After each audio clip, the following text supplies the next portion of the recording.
Чрезвычайным происшествием с печальными последствиями закончился праздник католического Рождества для Максима Галкина и Аллы Пугачевой. Всему причина – это конфликт между школьной учительницей из Израиля Адисой Анной и Аллой Пугачевой. После события, которое произошло на празднике Рождества, Пугачевой и Галкину грозит не только депортация из Израиля, но и крупный штраф и, возможно, арест. Совсем недавно Алла Пугачева проиграла суд школьной учительницы и захотела попросить прощения, пригласив ее домой на праздник.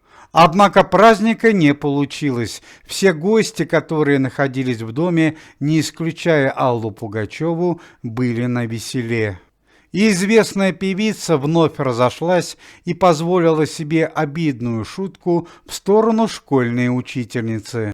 Однако преподаватель израильской школы не стала терпеть оскорбления и прямо при гостях заявила: «Мне неприятно сидеть за одним столом с представителями российского шоу-бизнеса, которые не знают правил приличия и оскорбляют гостей, пришедших к ним домой». Впрочем, на этом происшествия не закончились, и в конце праздника потребовалась помощь полиции и скорой помощи.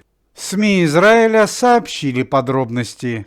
На праздник к Алле Пугачевой пришли ее давние друзья Сергей Слепаков, Борис Гребенщиков и Лайма Вайкуле, которая ради этого события приехала из Латвии. Пугачева решила позвать на праздник и школьную учительницу, которая обучает ее детей, Адису Анну.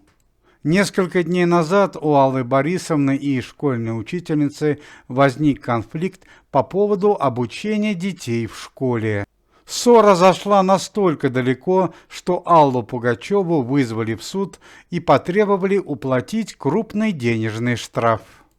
Видимо, Алла Борисовна почувствовала себя виноватой и захотела загладить свою вину, пригласив школьную учительницу на праздник католического Рождества. Однако все пошло не по плану. Пугачева, которая находилась в состоянии алкогольного опьянения, забыла о всяческих извинениях и снова набросилась на школьную учительницу. Алла Борисовна грубо пошутила и заявила, что может взять учительницу к себе домой работать домохозяйкой. Адиса Анна была возмущена и шокирована словами певицы и после ниже упомянутой фразы покинула дом артистки. Однако после этого и произошло непредвиденное обстоятельство.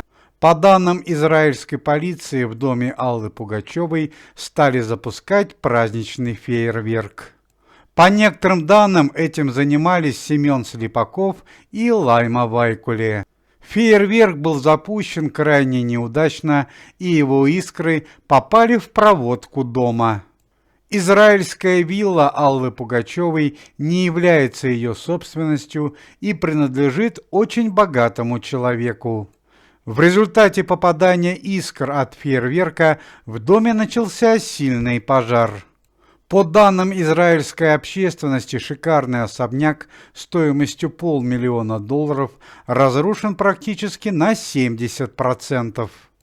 В результате несчастья Пугачеву и Галкину, которые остались без временного жилья, придется заплатить крупный штраф хозяину дома и ответить перед израильским законом. В результате пожара серьезно пострадали Семен Слепаков и Лайма Вайкуле. С ожогами разной степени они были доставлены в израильскую больницу.